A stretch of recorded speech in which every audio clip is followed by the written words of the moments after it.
Ang Magnolia ay maaaring nasa itaas ng kalahati ng team standing ng PBA Philippine Cup, ngunit ang Hotshots ay naghahanda para sa isang malaking pagsubok, kapag ang unang komperensya ay nagpapatuloy pagkatapos ng 3 linggong pahinga. Sinabi ni Coach L.A. Tenorio, na makakaharap niya ang 4 sa mga nangungunang koponan sa home stretch ng kampanya nito sa All-Filipino Tournament, kasama ang ipinagpaliban na laro laban sa TNT Tropang 5G noong November 9. Una ay kakaharapin ng Magnolia ang Converge sa Inner-Race Center sa Antipolo.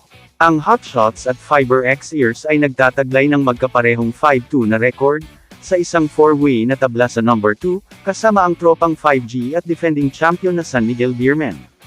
Nangunguna sa kanila ang Rain or Shine at NLEX, na parehong may 6-2 na kartada. We're playing teams na nasa ibabaw namin, so we really have to be on point when we get back after the long break, saad ni Tenorio.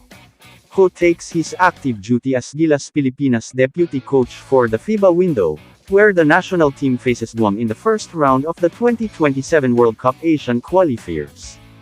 Pagkatapos ng Converge, susunod na ang NLEX at Rain or Shine para kay Tenorio at sa kanyang team.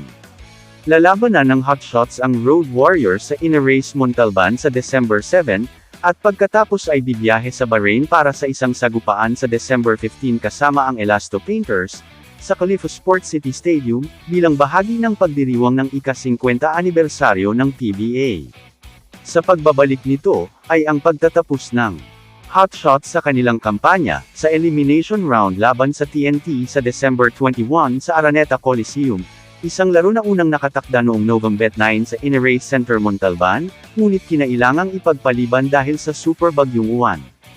Idinaos ni Magnolia head coach L.A. Tenorio at ng Gilas Pilipinas ang kanilang unang pagsasanay, para sa nalalapit na window ng FIBA World Cup Asian Qualifiers, sa Blue Eagle Gym sa loob ng Ateneo Campus.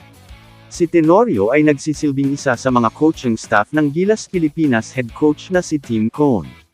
Si L.A. Tenorio ay nagtatrabaho ng double duty sa mga araw na ito. Bukod sa pagiging head coach ng Magnolia, bahagi rin siya ng coaching staff ng Gilas para sa FIBA Qualifiers. Kamusta mga idol? Sports Zone PH para sa sports news and update. Kung bago ka pa lamang dito sa channel ko, pindutin mo na ang subscribe button at notification bell para lagi kang update sa mga sports news.